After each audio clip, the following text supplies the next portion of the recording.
Okay, hello everyone, and welcome to Emory Climate Talks. My name is Eri Saikawa, and I'm an associate professor of environmental sciences and the director of science policy and community-based research at the Resilience and Sustainability Collaboratory at Emory University. Emory Climate Talks is made possible by our anonymous donor that supports our trip to the United Nations climate change negotiations. And Emory Climate Talks is in partnership with the Department of Environmental Sciences and the Resilience and Sustainability Collaboratory at Emory University. Before we go into today's program, I want to first thank all the people that work behind the scenes to make the Emory Climate Talks possible. I today need to thank two very special Leah Thomas. One is our own Leah Thomas, who does everything from flyers to newsletter and to organizing these Zoom meetings. So thank you very much, Leah. And of course, I would like to thank our special speaker and the author, Leah Thomas. Thank you so much for making the time to coming to Emory on your book talk tours. For this webinar, I would also like to give a special shout out to Nithya Narayanaswamy, the co-founder of the Plastic-Free Emory Group that has been fighting to reduce the use of single plastics on Emory campus. I'm so excited to have this talk in partnership with Plastic-Free Emory. Let me talk a little bit about some logistics before we start. Please use the chat function to address any questions you may have to the speaker at any point during the talk. We will have the time for Q&A at the end after the presentation, and Nithya will be able to take your questions. Please mute yourself when it is not, when the speaker is talking. And if Nithya allows you, you can unmute yourself when you're called. Most of the past talks are on a YouTube channel, and you can subscribe at youtube.com/c/Emory Climate Talks. Today's talk is also recorded and will also be available on the website by next week or so. It is my great pleasure to welcome Nithya Narayanaswamy. I'm sorry, it is so difficult for me to pronounce your last name, but she will be introducing our speaker. Nithya is an Oxford continuee and is a third-year Emory College student majoring in biology and philosophy. She is the co-founder and executive director of Plastic-Free Emory that I mentioned earlier, and is one of the most passionate students about plastics advocacy, especially in phasing out unnecessary single-use plastics on campus. Plastics are so tied to a petrochemical company, and we are at the point where we cannot talk about climate without talking about plastics. There were several recent studies that showcased how the microplastics were found in blood and also in the lungs of the human bodies. They are literally everywhere, and we need to do something about it. So Nithya, I am so glad we were able to co-organize this event, and thank you for taking the lead on this important talk and this important initiative. The floor is all yours. Thank you so much, and it is my absolute honor to be here, and to be here especially with Leah Thomas, who is an incredibly inspiring youth activist. So Plastic-Free Emory, as some of you may know, is a student-led initiative that's dedicated to phasing out unnecessary single-use plastic on Emory University's campuses through policy, education, outreach, and most importantly, a Break Free from Plastic pledge. Our goal is to bridge the gap between individual action and institutional accountability. And so much of this is centered in grassroots organizing, representation, and a keen attention to social justice. So Plastic-Free Emory's logo is a puzzle, and our goal is to find the human piece of that puzzle that unites all of us in our pursuit for the sustainability vision. And now it is my absolute honor to introduce Leah Thomas. Leah is a celebrated environmentalist based in Santa Barbara, California, coining the term eco-communicator to describe her style of environmental activism. Leah uses her passion for writing and creativity to explore and advocate for the critical yet often overlooked relationship between social justice and environmentalism. With this intersection in mind, Leah founded and launched Intersectional Environmentalist in 2020, a resource hub and platform that aims to advocate for environmental justice, provide educational resources surrounding intersectional environmentalism, and promote inclusivity and accessibility within environmental education and movements. Leah, who is also the founder of eco-lifestyle blog Green Girl Leah, and has an incredible Instagram account, uses her multiple years of eco-focused educational and work experience to inform her ever-expanding list of projects, as well as her audience of more than 400,000 followers across social media channels. A graduate of Chapman University with a BS in Environmental Science and Policy and a cluster in Comparative World Religions, Leah has interned twice with the National Park Service and has worked at leading green companies, including eco-friendly soap company Ecos and most recently Patagonia. A fundamental optimist and opportunity maker, Leah uses her time after being furloughed during the pandemic to create Intersectional Environmentalist. Leah's book, The Intersectional Environmentalist: How to Dismantle Systems of Oppression and Protect People and Planet, was published on March 8th, 2022, so very, very recently. Her writing has also appeared in a variety of publications, including Vogue, Elle, Marie Claire, High Snobiety, and she's been featured in Harper's Bazaar, W Magazine, ABC News Live, Domino, Goop, and numerous other podcasts. And today she is here to share some of her inspiration with all of us, and we are so excited to have you. The floor is yours. Thank you so much for that lovely introduction. And again, I'm still not over the fact that there's another Leah Thomas in the room. That's just so cool. That's never happened before.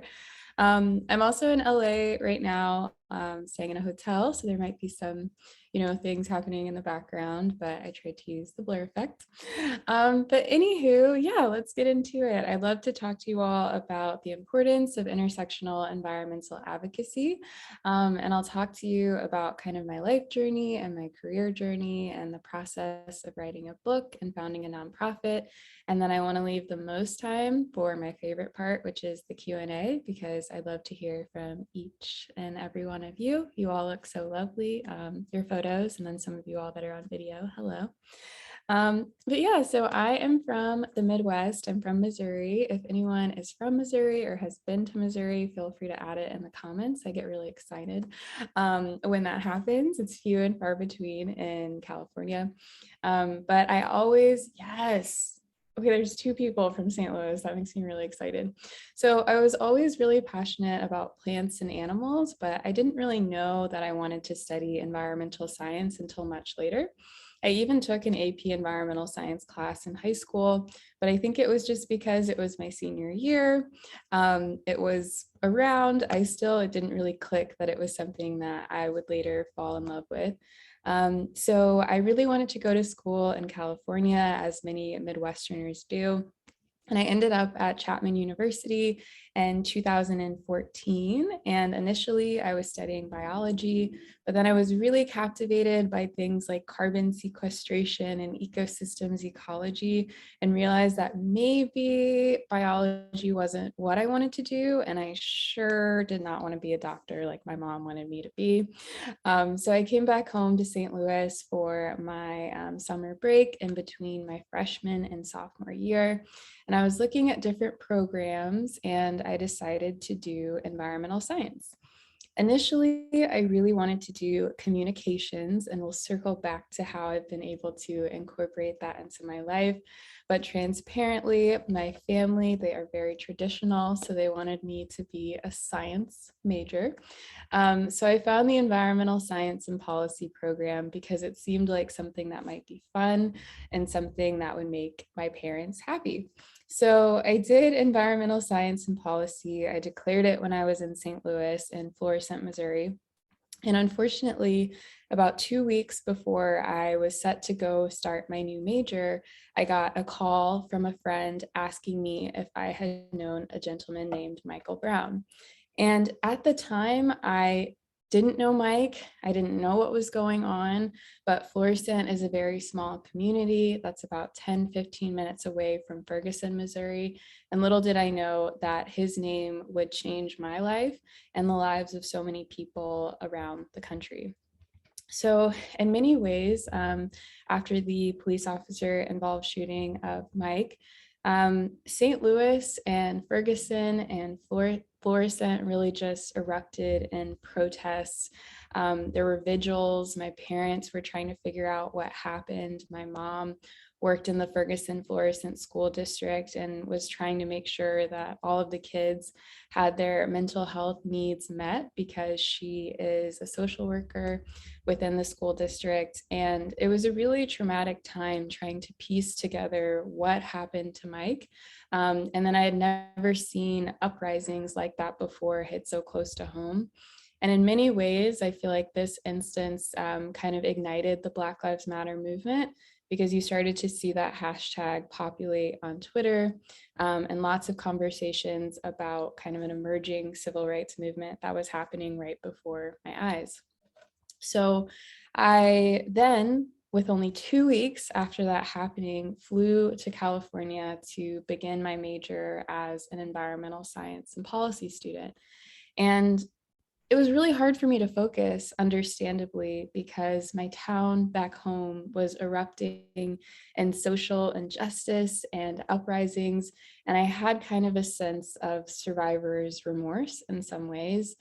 I was able to go to the beach and go on the most beautiful hikes in Southern California and just process everything that was happening. And I really started to understand kind of the healing power of nature. And I wanted everyone to have that. And when I was in my introduction to environmental science and policy classes, I was a bit cynical at times because I couldn't focus.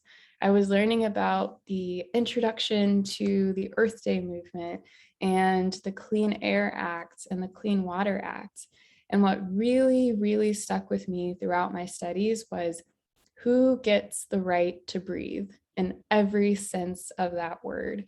And I kept thinking about, because that would later become kind of a rallying cry for the Black Lives Matter movement, just thinking how Ferguson maybe wouldn't have happened. And for some reason in my mind, I started thinking about, what if everyone had access to their basic environmental human rights, the ability to breathe clean air, drink clean water, and have safe spaces to recreate? Maybe there would be better social justice outcomes. And I really wanted to see what I could do to make a difference in my community.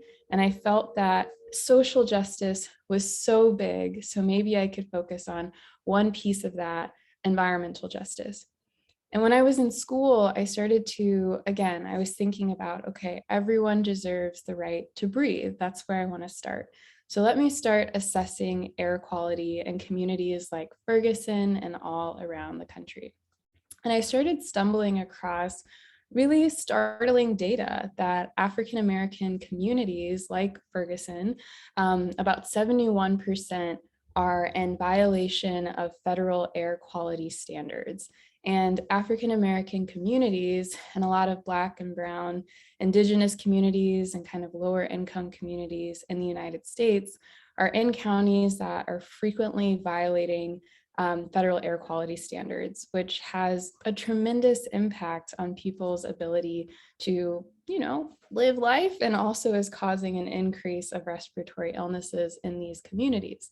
And this was really startling to me because I had no idea, and I think most people don't know this, that the air in their communities might be really, really bad. 71% is a lot of people. So I kept stumbling across studies like this, and I thought, okay, that's clean air. Let's look at other environmental hazards, like the placement of toxic waste facilities. And I was able to pull that data and find out that Black and Brown communities are more likely to have toxic waste facilities in their neighborhoods. And then I started looking at things like clean water and polluted water. And I started to see that the same communities that were impacted by that pollution burden, so being exposed to up to 3 times more pollution than they cause, I started seeing those same communities were also impacted by toxic waste sites, the presence of landfills in their neighborhoods, living in a state of food apartheid where there's more fast food restaurants and not enough fresh, healthy, organic produce. And again, these were things that I was just stumbling across at a predominantly white institution. And it was frustrating because these were all things that I learned outside of my traditional course curriculum. Because in my university and many environmental science programs around the country, it is not mandatory to learn about environmental justice. It's usually an elective. Maybe it's something that's taught in some environmental policy classes, but learning about which communities in the United States and globally are unequally impacted by environmental injustices is not a requirement for the majority of environmental science programs in the country. And over time, I found that to be more concerning because this data was easily accessible for me as a 20-year-old. So I was navigating the EPA website and was easily able to find data about median income and tree cover, all these other, things. So the data is there. They've known this for quite some time. There was an environmental justice movement in the 80s kind of exposing this inequity, but it was kind of siloed in a lot of environmental programs and a lot of environmental movements. And I found that to be really concerning because in a lot of these environmental spaces, people would talk about the urgency of saving the future. And I agree, it's incredibly urgent to save the future, but we can't let that focus divert our attention away from the people who are being impacted the most and having their livelihoods impacted by environmental injustice right now and for decades and decades. So during my studies, again, there was a lot of frustration about kind of the siloing of a lot of these issues. So, and I wanted it to be mandatory because it felt unfair that I was one of the only people that was kind of doing this independent research, and I thought everyone should know this. So this is something that continued on when I was working, whether I was in the National Park Service, I would try to talk about it sometimes. When I was working in corporate sustainability after college, I would try to talk about it sometimes. But I would hear people say something along the lines of, racial justice is kind of separate from environmentalism. We're trying to focus on protecting the future. And it was kind of treated as though it was something that was less urgent than the climate crisis. But again, it's not, because the same people who are being impacted by climate injustice right now are the same people who are going to bear the brunt of the climate crisis in the future. So I don't know anything that's more urgent. And I think I had my breaking point during the summer of 2020, because there was kind of a racial awakening again, and I was already very impacted by what had happened in Ferguson, and that's what propelled me to get into this space of environmental justice. And I had actually, before the pandemic, went to a protest about endangered salmon. And I was taking it to the streets for the salmon, and the smallest of organisms. But during the summer of 2020, a lot of environmental organizations, a lot of environmentalists that I had stood beside to advocate for the smallest animals and organisms said that they didn't want to be involved in the advocacy of Black and Brown lives because that had nothing to do with environmentalism. So I noticed that there was a serious problem in environmental education, movements, and organizations to not prioritize the lives of endangered people. And again, it makes sense to me that a lot of people think this way in the mainstream environmental movement because it's not mandatory to learn about environmental justice. It's something that a lot of people have to opt into, and many of the people who are opting into that research are the communities that are being negatively impacted by it. So during the summer of 2020, I decided I no longer want to take part in any type of environmentalism that would allow these oversights to continue, because the protection of endangered people is not optional. Caring about people, in my opinion, is not optional in the context of environmentalism.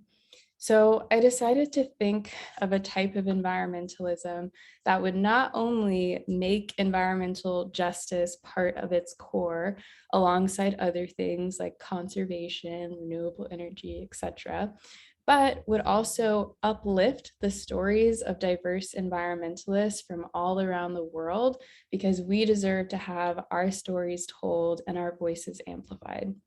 So I wanted to practice a type of environmentalism that not only exposed these unequal injustices, but also at the same time, there's that joy component, infused environmental history with the stories of people of color, with the stories of queer folks, with the stories of disability rights activists, etc., because I want everyone to see themselves reflected in environmental history and education, because with that comes empowerment and a new generation of people that can say, I'm an environmentalist. My culture is also rooted in sustainability, and that will propel them to take action. And hopefully with more diverse environmentalists, we'll also have more diverse environmental solutions. So I landed on something that I call intersectional environmentalism, which is a lot of words, but I really felt like it was important for me to make a distinction during the summer of 2020, because a lot of environmentalists were at a standstill. They didn't know what to do. And I know this because I was working at a really prominent environmental company, Patagonia, and they were trying to figure out what they should do. And the same thing was true for organizations like the Sierra Club, WWF. Their communications departments were almost falling apart. They just thought, what do? We don't know what to say. So I thought about intersectional environmentalism from my bedroom. I thought about what it could look like. I thought, okay, this is a type of environmentalism that doesn't ignore how race and identity aspects influence environmental outcomes. And like I said earlier, uplifts the stories of diverse people. I wrote it down in a little graphic. I also wrote a pledge for anyone who wanted to join me and no longer wanted to kind of ignore these oversights and really investigate what's going on with environmental injustice.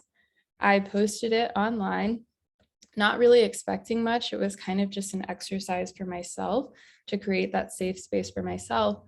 But there were thousands of people after I posted it around the world.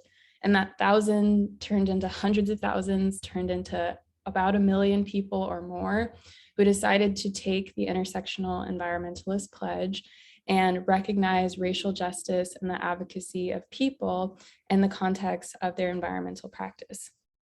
And it wasn't just, anybody on the internet. I started to realize I was maybe onto something when the Sierra Club wanted to have a conversation, when these huge environmental organizations said, we need to be a part of this in some ways, and we really need to assess the legacy of our work so we can be better and representative of all of the world's people. So, I'm just one person, and environmental justice has been around as a field of study for a really long time. But I didn't want to shame people for not knowing, because again, how would they know? Because you have to go out of your way to find this data if it's not being taught in elementary schools, middle schools, high schools, and most colleges as ingrained in their curriculums. So I decided with a collective of other environmental creators and advocates to create Intersectional Environmentalist, which is now a nonprofit. And when we started, first, we were just compiling resources. We were compiling as much data as we could so people could learn about environmental justice history, because when, again, hopefully this happens in history, will all of a sudden hundreds of thousands of people say, I want to learn about environmental justice and I want to learn about it now. So we wanted to make it as easy and as accessible and as fun as possible. So we started kind of on social media and made a website. We showed people organizations that they could support. We presented data that they could easily understand how to apply intersectional environmentalism to a variety of topics, whether we were talking about healthcare, reproductive justice, city planning, etc. So we did the best that we could. And we started doing a bit of consulting. So we started working with organizations that wanted to reshape their missions and analyze the way that they were doing their work to make sure, again, that these oversights, that the most vulnerable communities around the world weren't continuously being impacted. And at the same time, I was also writing a book, which we'll get to a little bit later.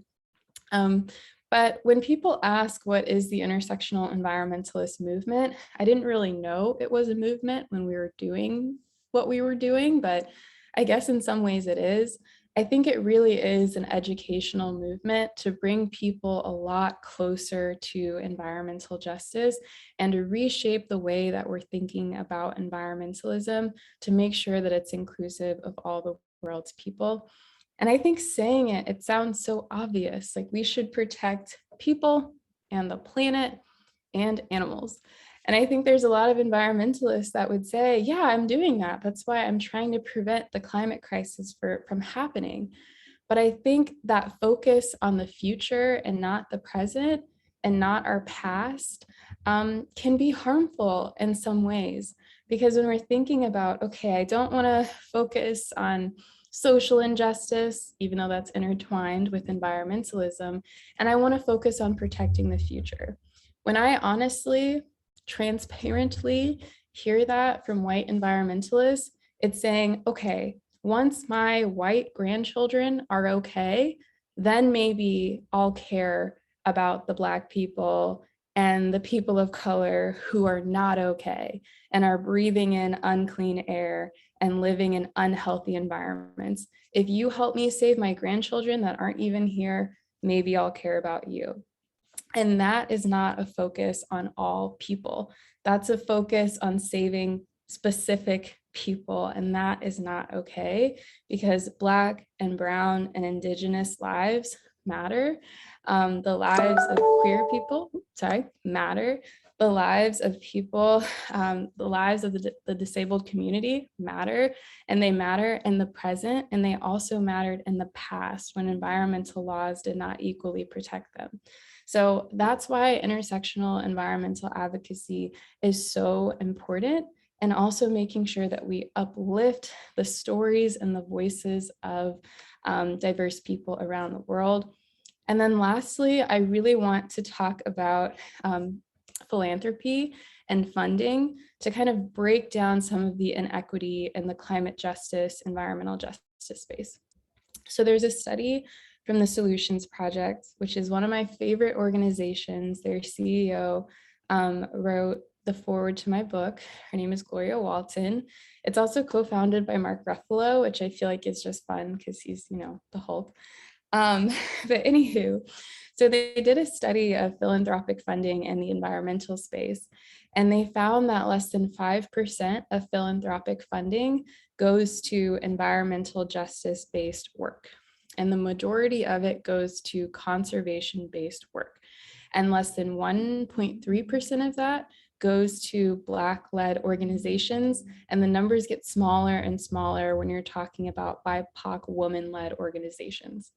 So climate justice organizations that are trying to address this environmental inequality are working with pennies in comparison to the big greens that are operating with budgets of over $200 million per year for their US chapters alone. And these are organizations that, I support, their work is important, but with a lack of resources, how are environmental justice organizations going to be able to make a real change? So I think that's also a part of what I'm advocating for, the process of wealth redistribution. So even Sierra Club, how can they support grassroots environmental justice-based organizations? And how can we also channel resources to people that are trying to fight for Black and Brown lives right now? Because I don't know anything that's more urgent. So that's a little bit about the work that I do and why I do it. I was actually writing a book while I was founding the organization because while we were creating all these resources on social media, I wanted to expand upon them a little more.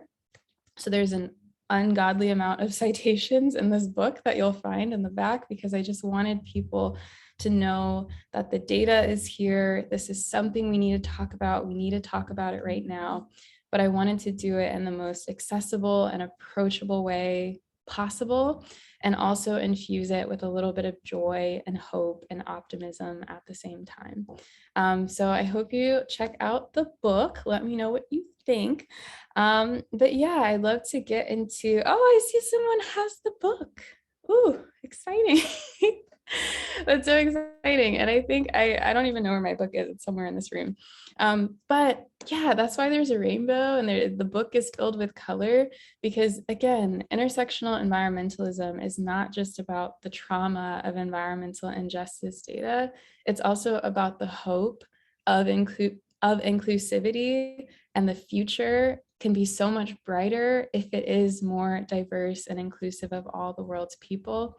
So that's why I love intersectional environmentalism, because it's also about hope and solutions and creating a brighter future for all and not just a select few. So yeah, that's a little bit about my work, and I'd love to take some time to open it up for a Q&A if that feels good. Thank you so, so much. That was so inspiring and so beautiful. And I think what's really special about the work you do is that it's such a transparent banner of advocacy, where really anybody, regardless of their background, can find a home. And that just really gives so much power to the movement. So thank you so much. And yeah, we'd love to take questions. Please feel free to put them in the chat, or raise your hand and we can call on you if you'd like to ask it yourself. We have a question from Tomorrow. Hi, I'm so glad and honored to be in this space with you, Leah. Thank you for all the work that you do, as well as your organization. I know that two of the values that IE has is ancestral wisdom and cyclical amplification. Can you speak to that? And also, could you refer me to some literature? Maybe it's also in the book. If so, let me know. Thank you. Absolutely. So cyclical amplification is another word that I just created. That's why I love communications. You could just make up words and assign meaning to them. But I think while we were building Intersectional Environmentalists, I really wanted to incorporate the principles of collective liberation versus individual liberation. And while we were growing as an organization, we wanted other organizations to also grow. When we were receiving funding, we also wanted other organizations to receive funding.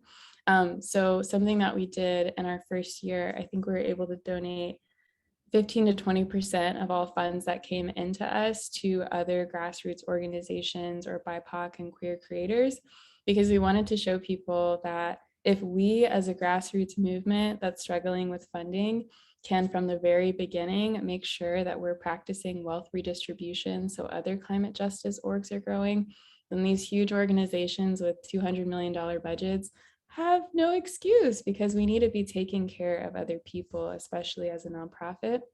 So cyclical amplification also, yeah, it's really rooted in the principle that while we grow, then people in our community should be growing at the same time. So whether that's with resources or also amplification on our channels, making sure that we're highlighting other people who are doing this work as kind of a core principle. And then ancestral wisdom is also really important to the work that we do. I think braiding sweetgrass is a perfect example of this, but it's important not to always recreate the wheel and acknowledge the ways so many cultures around the world have practiced sustainability. So for example, it makes absolutely no sense that there's not more Indigenous leadership within the climate movement as a whole, because they're there and they're being excluded. And Indigenous peoples, also, sorry, there's traffic, we're in LA. But there's Indigenous peoples are protecting over 70% of the world's biodiversity with solutions that they have within their own cultures. And yet we're talking about regenerative agriculture, which I think is so beautiful, and recreating the wheel, when really in a non-extractive way, Indigenous peoples worldwide should have more representation in the climate movement. So that's a part of it. And then also I think for me, it was important to recognize that even when I was in primarily white environmental spaces, that my culture, my African-American history also is a part of environmental history. And the ways that my grandmother caters to her garden is dang near organic, or different things that were passed down from my grandmother to my mother about mending our clothing and repairing things. That's also sustainability. So I think with that understanding that my culture and many of our cultures also have sustainable principles baked into them, that made me feel more empowered, especially to show up in a space where a lot of people didn't really look like me.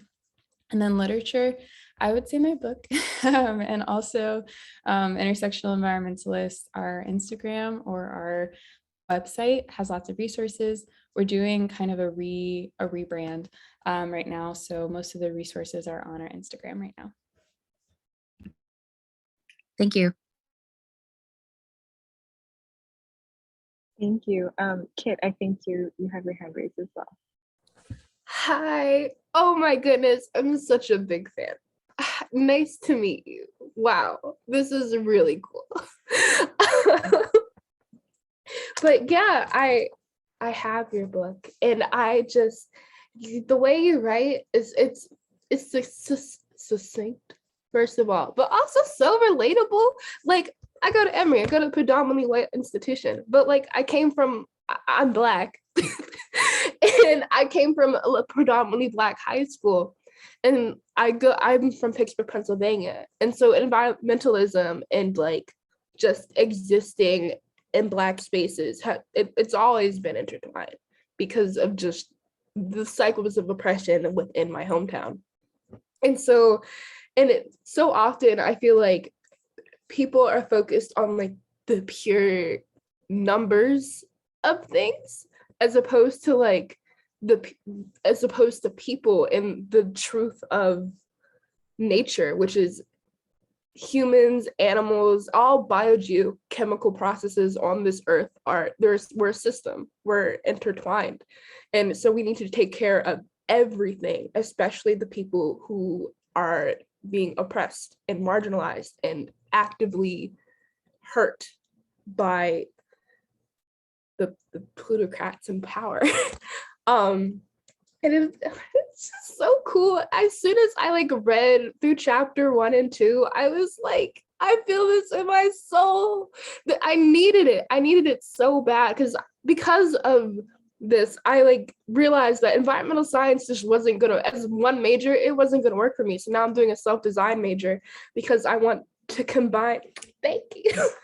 I want to combine the fight for racial justice and queer identities and ecophobia. I want to fight all those things, which another thing about coming up with your own lingo, I call it eco-marginalization because you like it. Thank you, Leah. Yeah, eco-marginalization because we're all part of the ecosystem, we're all part of the environment, and it's being marginalized and killed off. And I'm trying to fight that through my thesis, which I present today. Oh God, well, not the thesis, but the prospectus. And I just really resonated. Thank you for being you and putting your voice out into the world. That representation means so much to me. And I really needed that. It was like a confident, it was affirming to see somebody like me doing things I want to do. And it was just, oh my goodness, thank you for being you. And please never stop. And can we get in contact? Yes, also, please don't make me cry on this call in front of all these people virtually.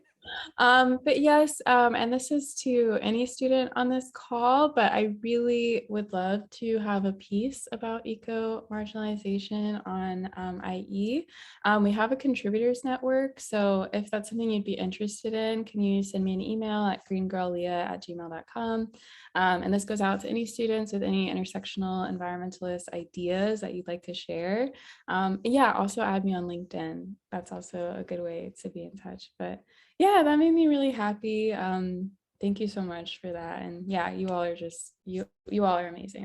I'm blown away by the next generation of environmentalists. So I'm so excited. Thank you. Right back at you. You're incredible.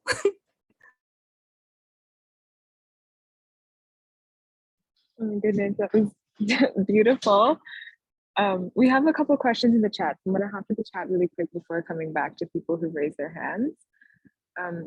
So one question is, how do you, and by extension, the nonprofit you founded, go about collecting data? Is it generally from government agencies or more peer-reviewed sources? And what deciding factors go into whether or not a business you recommend is green? This is a great question. So some of the data that we find is from a lot of government agencies. And again, a lot of environmental justice data has been studied since the 80s. Like people like Dr. Robert Bullard, the founder of environmental justice, has written like 16 books. But the problem is it's not always that there's not enough data. It's just that data is not being shared where it needs to be shared, or it's not easily accessible. So you can easily go onto the EPA website, and after some digging for 10 minutes, you can kind of understand where toxic waste sites are located. And I think with our organization, what we try to do is make that data much easier to find. So when we have a few more resources, hopefully we'll have a more extensive database that collects all of this. So students or anyone who wants to learn can say, okay, I want to get information on toxic waste and median income, and they can easily be able to click that. So hopefully by next year we can do that. But in the meantime, we're sharing a lot of that on social media so we can meet people where they're at, and always making sure to, fact check that information, because there's a lot of climate misinformation online. And then we also, because some of this, a lot of indigenous wisdom or ancestral knowledge is not always it's not always going to be found in the same ways within government agencies. So we also do try to develop relationships with indigenous communities and elders and things like that to share some of their stories. So that's another way that we do that. And then really just being in touch with people and understanding what's going on in their local communities. For example, I didn't know that there was this energy plant that was being built 50 feet away from an elementary school in Ventura, and really just talking to the local climate justice advocates to figure out what's going on. And yeah, that's how we mostly collect our data. But I would say something that was difficult even for the book, there's a lot of like data collection at times can be not as comprehensive with communities of color, and I think it needs to be improved. In particular, when I was doing research for my book for the AAPI community in the United States, it was so hard to gather data.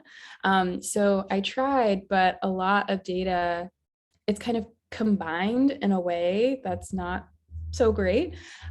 So yeah, there's a lot of flaws in data collection and trying to sort through that and say, okay, this is being lumped under AAPI, but how are Native Hawaiian people being impacted? And then upon further digging, I found out that the Pacific Islander community in California is the most impacted by, I believe it was toxic waste sites. So you really have to do a lot of digging to sort through a lot of this data that's lumped together. So yeah, that definitely needs to be improved as well. Thank you so much. Another question we have is, in your experience, have you seen any evidence that persons with disabilities are disproportionately affected by environmental issues? Yeah, there's a couple different things. So yes, and it's not talked about enough, I think, within the environmental justice movement as a whole. But one thing that I've been looking into is eco-ableism and how the sustainability movement can perpetuate that sometimes. And I had kind of a wake-up call about accessibility during my college days when I was really an anti-straw person. And again, I don't like single-use plastic. I think, it needs to go away. But I remember there was someone who told me, like, that people need bendy straws for survival in a lot of hospitals, etc., to be able to consume food. And then an absolutist might say, well, you could just have bio-based bendy straws, bio-based plastic, etc. But how accessible are those items? yeah, for the everyday person. And of course, maybe hospitals as a whole could adopt that, but putting the blame on individuals who have to use certain things for survival is eco-ableism. I've also seen that within kind of the activism space in general, with some people kind of discrediting social media activism or things like that, even though that might be the only way some people are able to participate in the movements that they care about. And not everybody can, quote unquote, take it to the streets, but everybody can participate online for the most part. So I've seen a lot of eco-ableism that is maybe unintentionally enforced within the environmental space and not kind of factoring in the concept of disability and chronic illness, etc. In addition to that, yeah, this is a topic that I definitely want to explore when it comes to natural disasters and making sure that everyone is equally protected, and just the ability to evacuate and just resources not being shared where they need to be.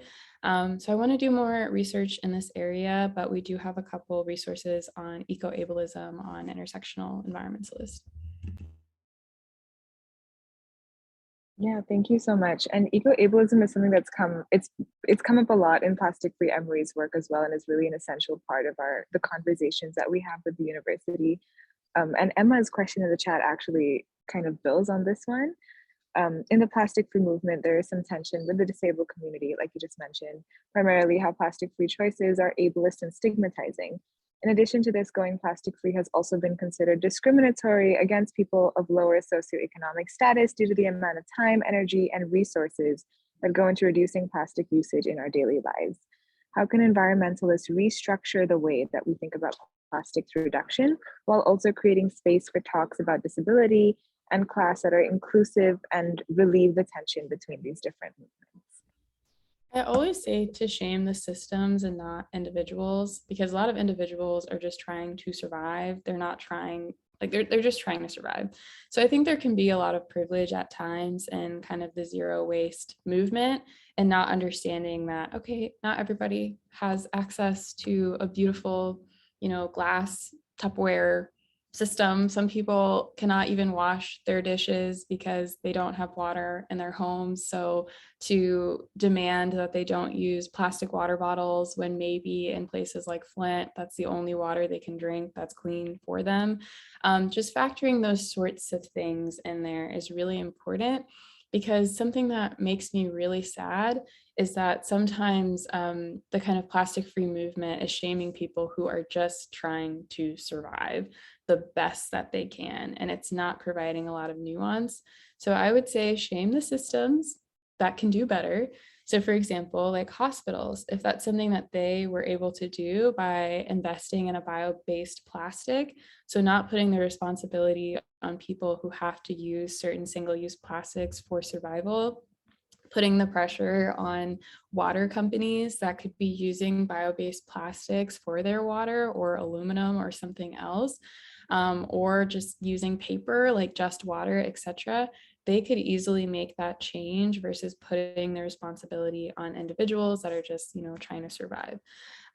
So I think there's always nuance and compassion that we should factor into environmental movements. And this isn't to make excuses or anything like that, but it's just understanding privilege and just making sure that we're not, shaming people who don't need to be shamed because they're trying to survive. Absolutely, thank you so much. Okay, we have a question from Lillian. Just a reminder, if you'd like to ask your own questions, please feel free to raise hands. But Lillian was wondering if you could speak more on the ways you've been able to spread your message on different platforms and in your book, and the importance of using different methods to reach different people in terms of social media for advocacy and education. Yeah, I think social media has been a great way to just meet people where they're at, because there's already so many people who are on the platform. And again, I think academic integrity is also really important to me with our social media channels. So making sure that we do fact check information, etc. Yeah, so I think there's a lot of pros to utilizing social media for this information, but there's also cons, because unfortunately, a TikTok or a reel might not be as comprehensive. Well, it cannot be as comprehensive as like a peer-reviewed article or something like that. But I want people to know that it's a starting place. So not everybody, there's something, I think it's called time poverty. I need to look into it a little bit more, but I keep coming across this topic. Not everyone has time to take a deep dive into a book on environmental justice, but I don't want that to be a barrier from someone being able to learn about it. So if maybe just as they are commuting on the bus from their home to their job, and they happen to be on social media and they're able to see a short video or read something that's short and accessible and fact-checked about some of the data and information and takeaways from that book, that makes me really happy, because then everyone can participate and have some level of knowledge about environmentalism. And it's not something that's just gate kept for people who have the time or have the privilege to be able to attend a university, etc.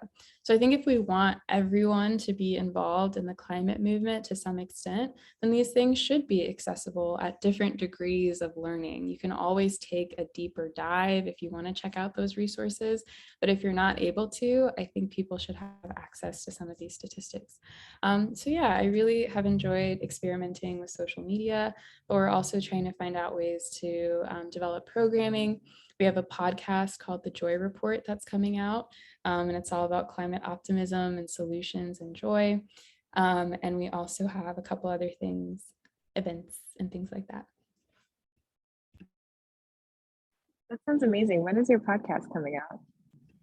Hopefully next week, but we'll see. Oh my goodness. We'll all be on the lookout for it. We have a question from Beryl. You discussed the redistribution of resources and conservation, which is extremely important in order for people to make a difference. I'm wondering what in the process of planning and executing redistribution are some guidelines that people should follow? Or in other words, how do we make it fair? Is it based on targeted population, resources in local areas, or something else? Yeah, this is a really good question. I think, okay, so wealth redistribution, let's talk about the Black Lives Matter movement during the summer of 2020. So a lot of companies trying to make a difference as urgently as possible donated to 2 organizations, which thankfully these organizations practice wealth redistribution. But they donated to, I believe, like the NAACP and also the Black Lives Matter kind of federal chapter, which was supposed to be distributed to local chapters. But it was because they just were like, these are the 2 that we know, so we're just going to donate to these organizations. But a lot of people, like some companies, took the time to find other like local chapters in their area, etc. But then it's still only going to kind of those 2 organizations, which is good and a step in the right direction. But something that I think is even better than that, if you don't know who you should be donating to, look at people like the Solutions Project that does know these small niche climate organizations. So sometimes that's the easiest first step, is donating to and supporting organizations that are wealth redistribution organizations. Because the Solutions Project, for example, has been able to funnel over $50 million or more to these niche climate justice organizations that are making big local impact, state impact, etc. But if you're looking for climate justice organizations in your area, I would say, yeah, start locally. That's best because local organizations get the least funding. And for me, when I moved to Santa Barbara, Ventura, it was really a quick Google search of climate justice organizations Ventura. And then I found a couple, and they're operating with really, really low budgets. And even if it's just, okay, I'm going to support with $5 a month or $5 for the year, because that's all that I can do, that really makes a difference.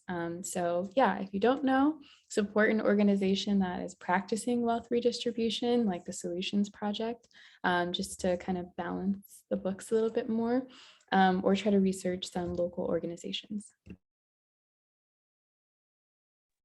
Thank you so much. Our next question is, how did the pandemic impact your intersectional environmentalist work and the way that you think about fighting against all forms of oppression? Yeah, I think being stuck inside the house, kind of in a research hole. I just learned about so many different topics, which was fun, but also really overwhelming. I think it also made me start to consider radical imagination, which is really cool. That's asking the question, not only, what are we dismantling, but what are we building? What sort of future are we imagining? So I think there was so much doom and gloom during the pandemic that I really started to understand systems of oppression and systems I wanted to dismantle or rework or rebuild. But I lost sight of the future that I wanted to build and the hope and the joy. So we could answer as an organization what we were dismantling, but we couldn't answer with the same clarity what we wanted to build. And I realized that focusing on what we wanted to build was even more motivating for us and more joyful. So as we're rebranding and putting more intention into our organization, one of our core principles is going to be radical imagination, so we can think about that future that we want to see. But yeah, I learned a lot during the pandemic, as I'm sure we all did. And I think I learned a lot more about nuance as well. For example, there are a lot of corporations who were just like, we want to donate money. And we at first were just very anti-capitalist, etc. And then we started applying for grants and realizing how competitive it is and the lack of resources. And then we started thinking about corporations donating, even if it is greenwashing, kind of a practice of climate reparations in some ways, because there's a really incredible Indigenous-led collective that's in the climate space that I love. And I saw that they received this huge donation from Amazon. They received this huge donation from the Climate Pledge. So we had a lot of conversations internally about that. And instead of shaming them for doing that, people that need these resources urgently, just understanding that as a practice of climate reparations, which needs to happen. These companies that are exploiting both people and the planet, I do think they have a responsibility to channel funds where they need to be, as they're also trying to develop less exploitative processes. So there's been a lot of nuance during the pandemic that I've been trying to dive into. Thank you so much. And I kind of have a follow-up question to that when you mentioned the doom and gloom of environmental advocacy and how sometimes it can be disheartening and scary. But how do you keep your pocket of happiness intact and stay optimistic? Like, you're coming up with the joy report next week, which literally is happy. So I'm just curious what you do in your personal life to make that happen. Yeah, I would say it's not toxic positivity. So I think that's a good distinction. I'm not just like happy to be happy, just because that feels empty and not rooted in anything. But I think understanding, so there's kind of like a Black joy movement or a joy movement. And Black joy is revolutionary because despite the systems of oppression that exist, the fact that Black people are able to still be joyful, the fact that my great-grandmother could still smile, my grandmother, my mother, that is revolutionary to me, that despite it all, they were still joyful. And I think that is so true in 2022, with the climate crisis, with healthcare inequality, with student loan debt piling up, and every single thing, being able to find joy is such a revolutionary thing. And being able to spread that in the midst of what seems like darkness and despair, that to me feels like practicing activism in some ways, being joyful. So I think that's why I'm joyful, because it's my way to kind of stick it to the man in some ways, to say, you know what, despite what you're trying to do to this planet, to my people, etc., you can't take my smile away, because you weren't able to take my mom's smile away, my grandmother's smile away, or any of my ancestors. So this is my act of activism. So yeah, that's how I've had to reframe it in my mind. And also because I think joy propels people to act, empowerment and hope propels people to act in ways that are more sustainable than despair at times. That is so beautiful. Thank you so much. We have kind of a suggestion in the chat. Would you ever consider an app dedicated to sharing sustainable habits and recycling tips and tricks because of the success of your Instagram? Yeah, I'm always thinking of more things to do. I know that one of our co-founders from Berkeley, Kiana, is working on an app about eco-anxiety and how to address it. So I'm really excited about that. And maybe we could share, we've gotten this suggestion before, having some sort of app that people could go to. So maybe one day in the future, for sure.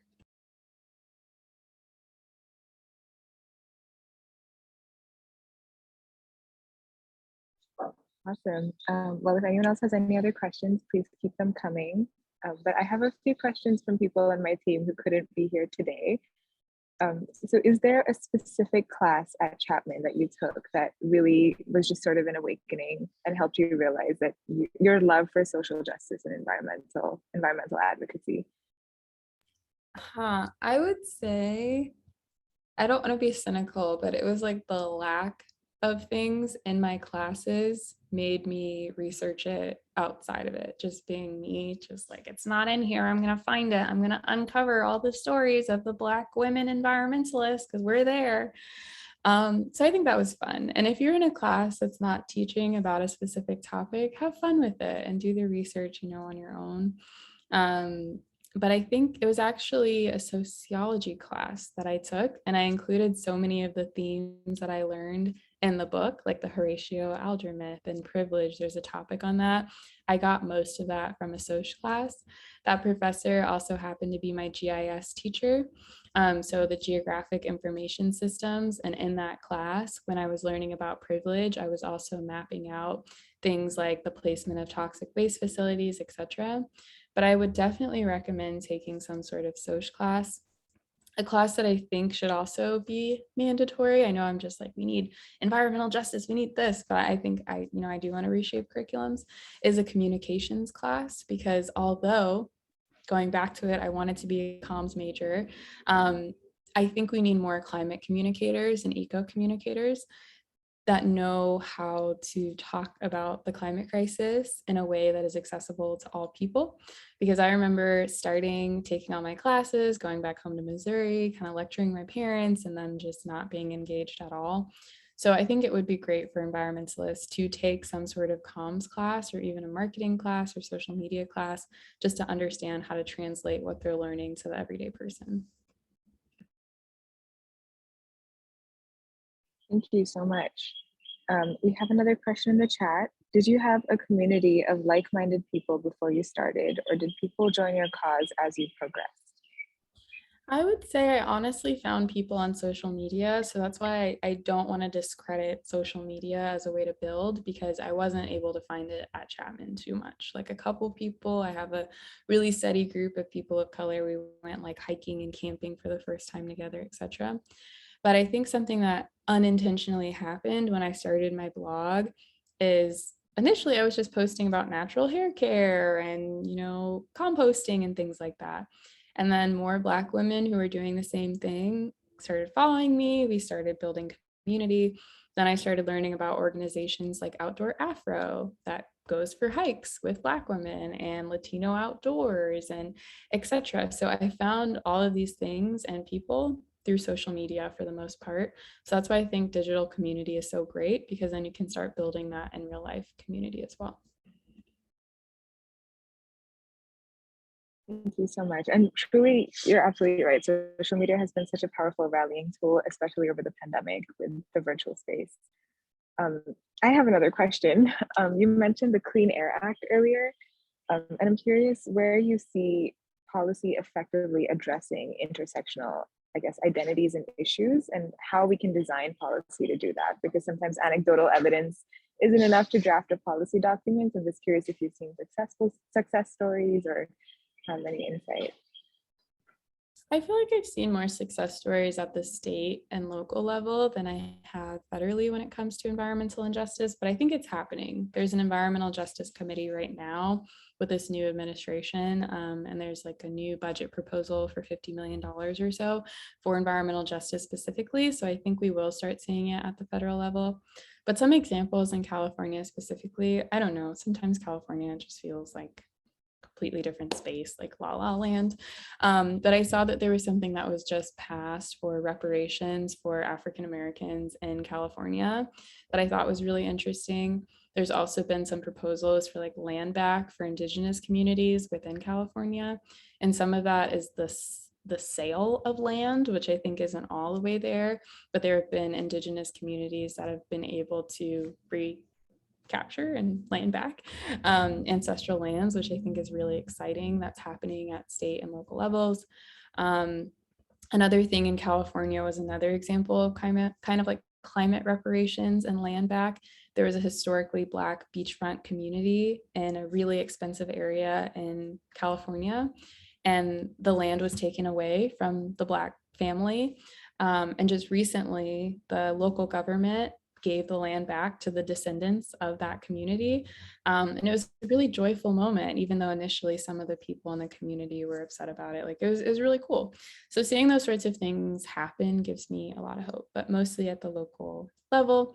And then even if you get more localized, I've seen people show up at, city council meetings and get more trees in their neighborhood or a community garden, and etc.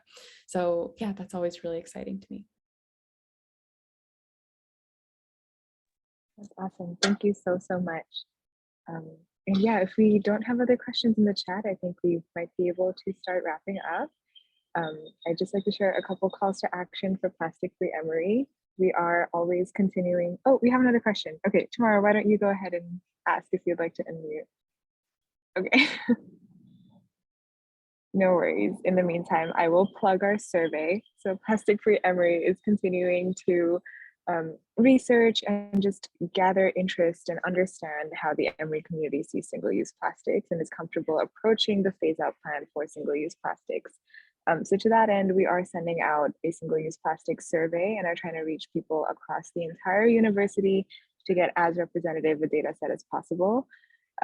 So I'd just like to encourage everybody here to please take the survey. Your input is so valuable to us. And we also just love to stay connected with you and have you involved in our work. I put the links to everything in the chat.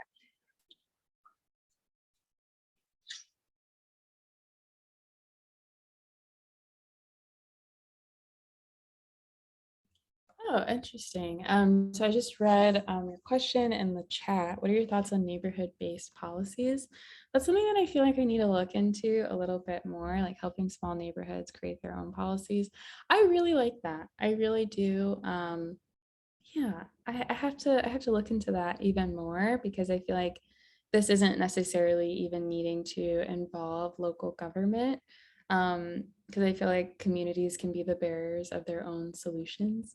But yeah, I'm gonna have to look into that. I don't know too much about neighborhood-based policies, but I think I like it, because I feel like if everyone in a neighborhood has an understanding of what they want for their neighborhood in terms of environmentalism, that'd be really cool.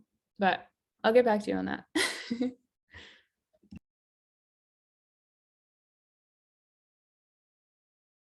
Thank you so much. And Leah, if you'd like to speak to how people can stay connected with you, if they have questions or ideas, we'd love to hear that. Yeah, so the best way to follow along is Intersectional Environmentalist on Instagram, also our website, which will link you to some of our other, media channels. And then if you are interested in contributing, filling out our contributor network form, which is on our website, hopefully, or sending me an email. And then also you can add me on LinkedIn. Sometimes it takes me a while to respond, but I'm there, I'm always just running around doing stuff. But yeah, thank you all so much for sharing this virtual space with me and all of your really engaging questions. You all are so wonderful. And yeah, just thank you again. And shout out to the other Leah Thomas.